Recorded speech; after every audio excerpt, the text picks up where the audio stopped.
From crashing out of his debut race to qualifying dead last, it's safe to say Liam Lawson has had a nightmare start to his Formula One season. It's not exactly helped by the fact that he came across as overconfident and cocky before the season even began, making his recent form even more embarrassing. But how on earth is Liam Lawson struggling this badly? And could it really be true that Red Bull are already considering dropping him from the team?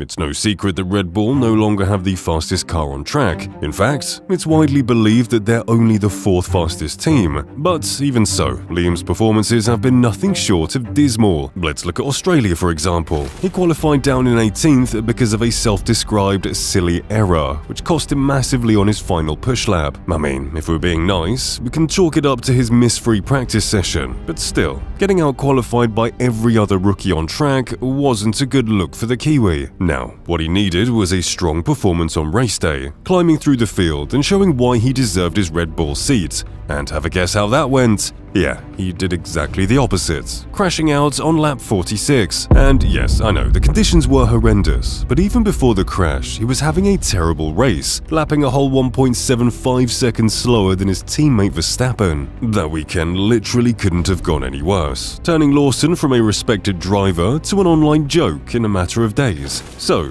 what he needed more than anything was a strong showing at the next race in China. But somehow, things got even worse. He kicked the weekend off by qualifying dead last for the sprint race, over half a second from making in through to SQ2. By this point, he was already looking pretty defeated in interviews, and while he may have climbed his way to P14 in the sprint race, I don't think finishing outside the points and 35 seconds behind his teammate will have impressed anyone at Red Bull. When Grand Prix qualifying rolled around, Lawson yet again qualified dead last, with a number of errors costing him throughout the lap. Now, in the race itself, Liam's result of P12 seems at least a little better, but when we put things into context, basically none of it was from his own merit. In fact, 6 of the drivers he finished ahead of either retired due to a mechanical issue, were disqualified due to rule infringements, received a time penalty, or had damage through no fault of their own. So, in reality, Lawson only earned 2 of the 8 places he climbed. And I should add that those 2 places were ahead of the Saubers, which are basically glorified tractors. If you need any more proof that Liam is way off of the pace, then just look at his average lap time, which was 0.75 seconds slower than Verstappen throughout the race. That time gap is almost 3 times bigger than any other driver pairing on the grid. Liam's dreadful start to the season is only made worse by his arrogant attitudes, which has made him one of the most hated drivers on the grid. I mean, even last year, he was out there making enemies. First of all, he angered Fernando Alonso as he tangled with the Spaniard in Austin, before then becoming the most hated man in Mexico for making some aggressive moves on Sergio Perez in the Mexican Grand Prix. This was followed up a few laps later with a middle finger to Perez in an ultimate display of disrespect. And as if that wasn't enough, he said this after the race. I'm not trying to cause any issues or anything like that, but at the same time, I'm not here to make friends, I'm here to win, and that's what I'm focused on doing. Well, that didn't exactly age well, did it? Over the preseason break, Liam was never short of confidence, and his comments surrounding his promotion to Red Bull came off as arrogant to say the least. He started off by claiming, "I feel like I understand quite well the way the car drives," a statement which, after his recent performances, looks like it couldn't have been further from the truth. And look, it's no secret that the Red Bull car has been developed to suit Verstappen's driving style and is undeniably difficult to drive. But it's hard to have sympathy for Lawson when he's been so critical of other drivers previously. Take his comments in relation to Sergio Perez, for example. When discussing Perez's poor performances across 2024 and how the Red Bull didn't suit the Mexican's driving style, Liam claimed that he didn't believe that it was a valid excuse, as he said that, as drivers,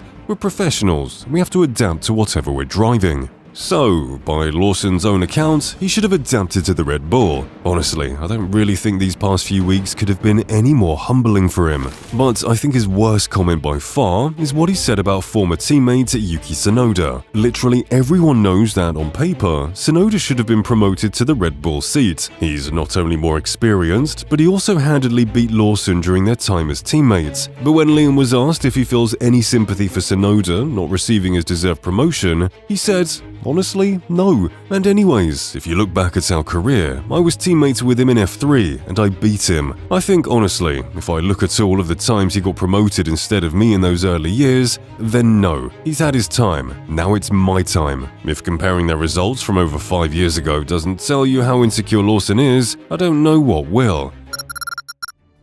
We might only be 2 races into the season, but there are already rumors circulating that Red Bull are considering dropping Lawson in favor of Tsunoda. Christian Horner himself refused to rule out the driver swap, stating that they'd take away the info and have a look at it, and this interview just underlines how important that second Red Bull driver is. And we need both drivers up there, if there's to be any chance of fighting for a Constructors' Championship. So, and at the very least with the Drivers' Championship as well, you need to have a second car in play. You can't just do it, one-legged. So while a swap this early would be incredibly cutthroat, it's kind of understandable from Red Bull's perspective. They literally paid Checo a reported $15 million to terminate his contract, and is best explained in this interview. You didn't pay off Checo for this, did you? I mean, the point was to replace Checo with a quicker driver, and is he just not a quicker driver?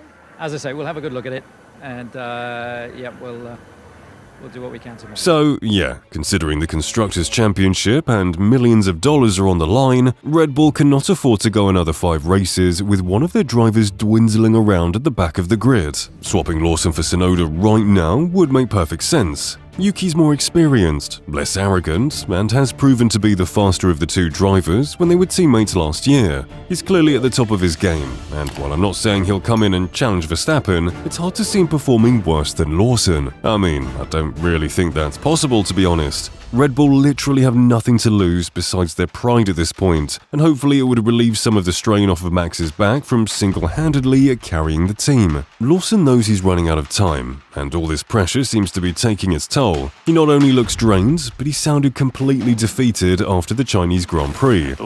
Dude, it lasted 1 lap.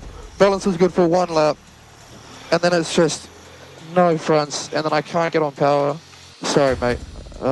Honestly, I tried everything. But despite everything, Lawson is still managing to come off as arrogant. In response to a comment from Yuki saying he would 100% take Liam's Red Bull seat if it was offered to him, Lawson replied, "I raced him for many years, raced him in junior categories and beat him, and I did in F1 as well, so he can say whatever he wants. I mean, Liam is now just flat out lying since Yuki verifiably beat him last year." This whole situation just feels like a mirror of years gone by, but this time it's more extreme than ever. Lawson is not only hated by a lot of people, but he's also the worst performing Red Bull driver in recent memory, albeit even if we are only 2 races into the season. But with no clear fix in sight and no valid excuses for his dismal performances, Lawson is fast running out of time, and by this point, I'd argue the writing is almost certainly on the wall for this stage of his Formula One career.